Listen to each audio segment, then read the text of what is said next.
Ok, então Bolsonaro foi ontem no podcast do Inteligência Limitada lá do Vilela, explodiu o recorde de maior podcast, maior live do Brasil por quase dobrar a meta em cima do Lula.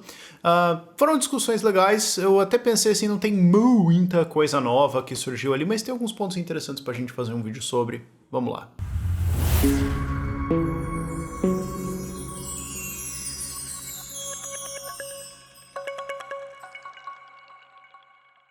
Primeiro, sim, explodiu todos os recordes de live, inclusive entrou, pelo que eu entendi, em uma das 20 maiores lives já feitas na internet da vida. Sim, então, parabéns, explodiu o recorde do Lula. Isso significa que esses números são reais? Não, nem do Lula, nem do Bolsonaro.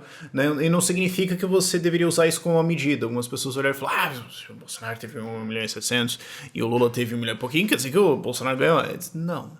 A gente não pode achar que todas as pessoas que estavam ali eram reais ou não vire, tipo, tô tentando desejar que as coisas sejam assim e tudo mais. O fato é que o númerozinho foi maior, legal.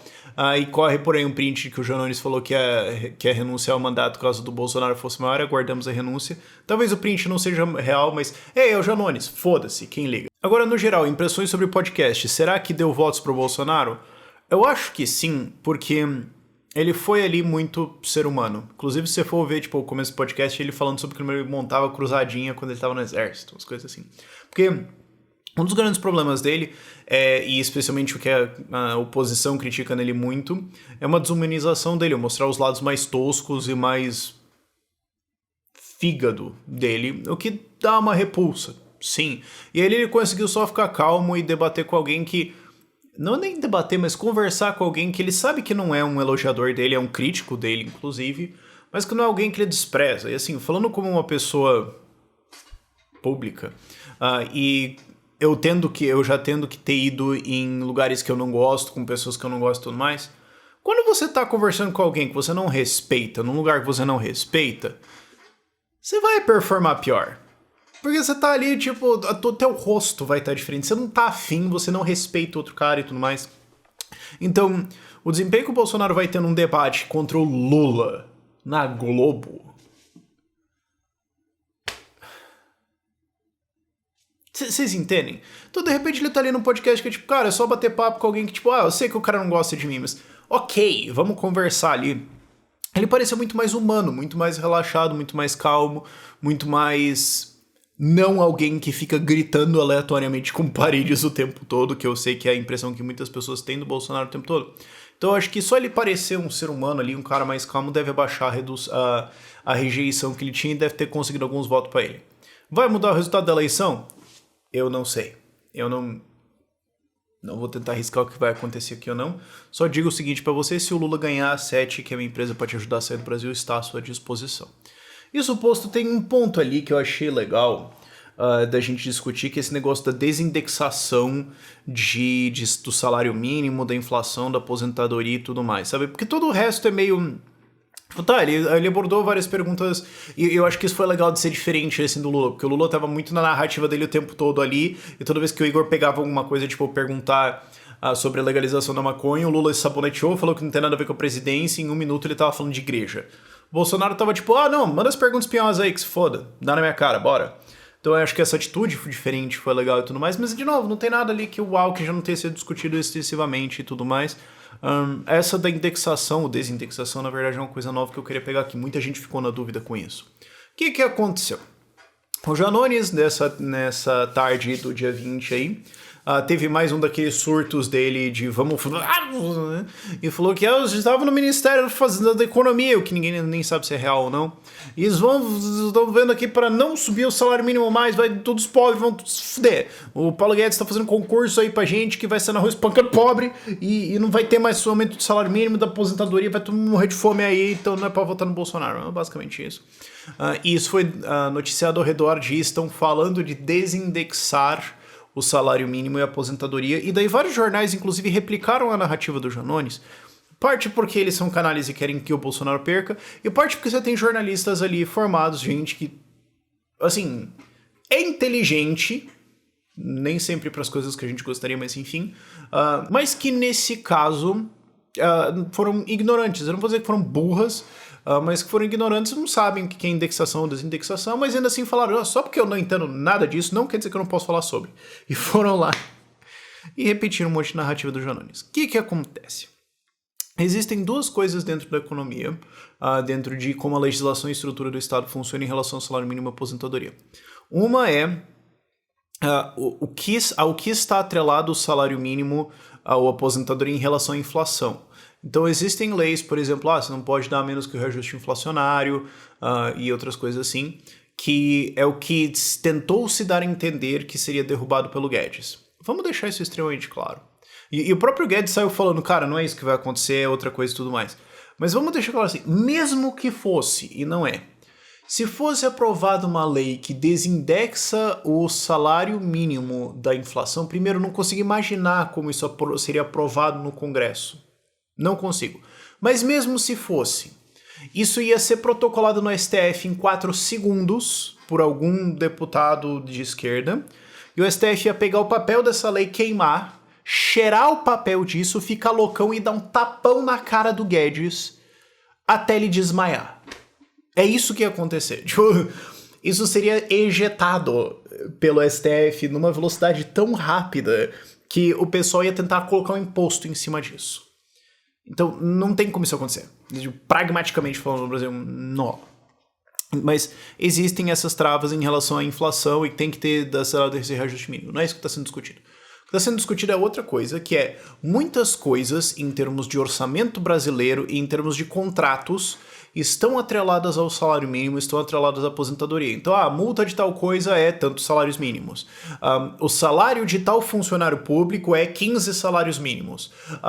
O valor a ser dado numa restituição de tal coisa é tantos salários mínimos. Então, eles usam o salário mínimo, ou aposentadoria, mas primeiramente o salário mínimo, como um índice para calcular outros valores. Então existe essa indexação de outros valores e outros custos numa economia em relação a esse índice básico que é o salário mínimo. Isso dá merda, porque quando você vai lá e reajusta o salário mínimo em 20 pila, você tem várias coisas que multiplicam isso lá na frente. Então você... E assim, eu já falei isso várias vezes no canal. O salário mínimo não ajuda as pessoas pobres, não ajuda os pequenos trabalhadores, e ele foi criado com intenções de discriminar pessoas mais pobres ou pessoas da genética errada dentro de uma lógica toda eugenista de como que a gente faz para matar pobre ou pessoas com deficiências e tudo mais, ou negros ou minorias, etc. Essa é a origem do salário mínimo. É prejudicar a gente pobre.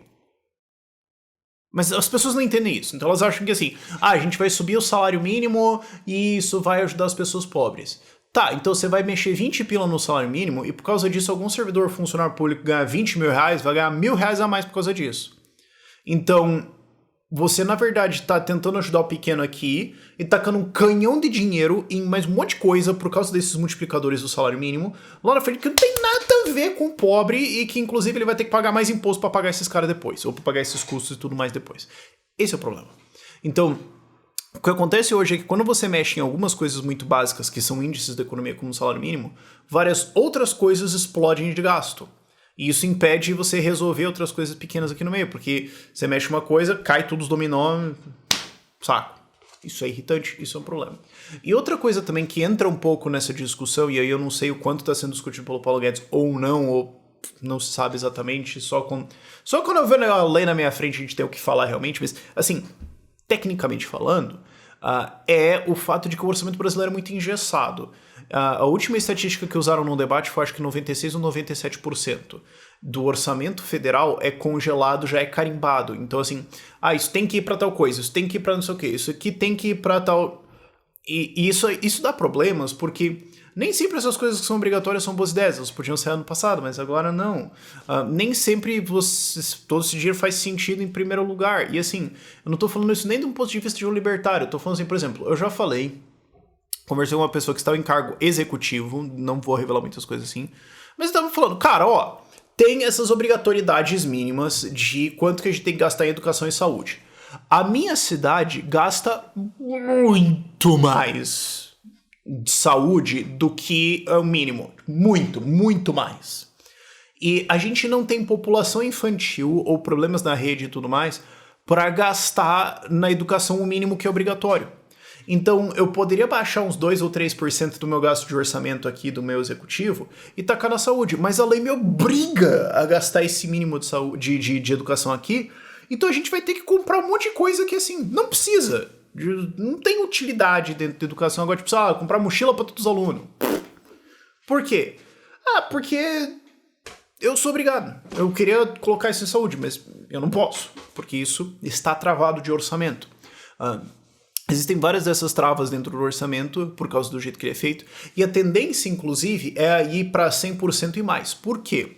Porque você tem um orçamento obrigatório e discricionário, e a tendência da legislação é ir transformando coisas em obrigatório, e o orçamento ir crescendo e expandindo até o ponto em que você não consegue mais pagar as coisas e você corta no discricionário, ao ponto em que o obrigatório vai... O obrigatório era menos que 90% alguns anos atrás, chegou a 90% recentemente, e agora está em 96, 97.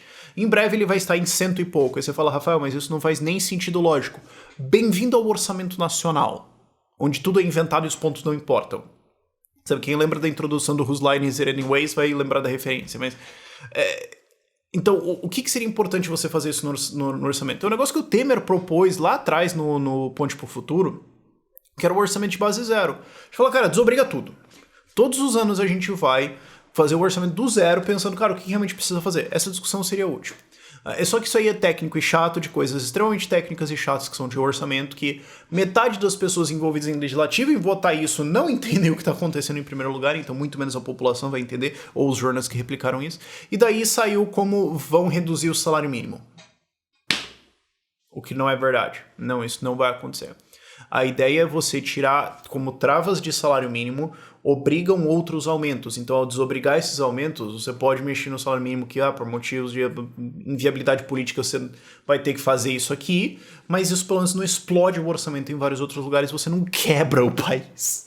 Essa é a discussão aqui, que é o que eu acho que vale a pena entrar ali, que o Bolsonaro não entrou em muitos detalhes, porque é chato pra cacete, mas é basicamente um negócio que o João Nunes tentou plantar uma fake news aí.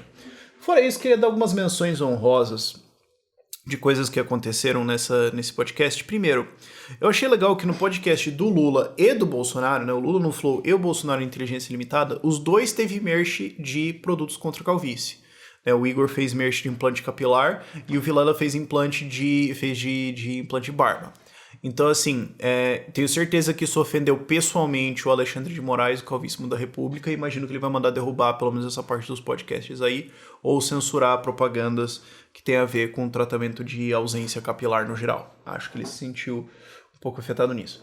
Segundo, o Bolsonaro falou que ele quando ele estava no exército, ele entrou, ele começou a ir para a área do esporte, não sei o que, ele entrou em pentatlo.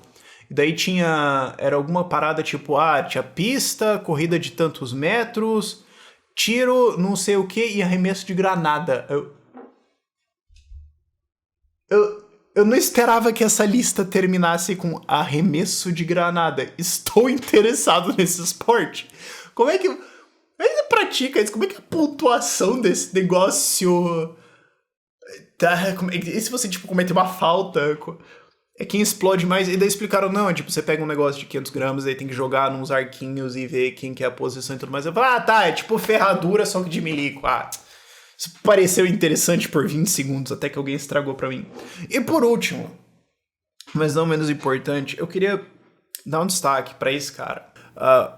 Um cara fez uma doação de R$100 pra live do Vilela, pra lembrar de algum caso lá no Caixa Prego que foi investigado há muitos anos atrás pelo governo sobre a atuação de OVNIs e tudo mais.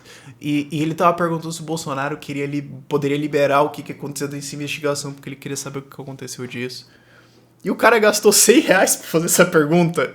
E eu achei isso absolutamente hilário. Eu falei, cara, eu vou fazer uma menção honrosa pra ele aqui no meu vídeo, pra esses R$100 não terem sido jogados fora. Porque eu realmente fiquei com dó do cara.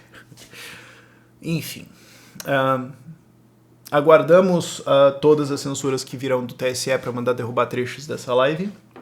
Foi interessante, inclusive, que durante elas o Vilela tava falando algumas coisas, tipo, não sei se eu posso falar disso ou daquilo, porque não sei o que, o Bolsonaro tava falando, tá vendo, olha a situação que a gente tá, entendeu? Meu Deus do céu. Aguardamos, as derrubadas do Xandão, e por esse vídeo é isso. Tchau, tchau.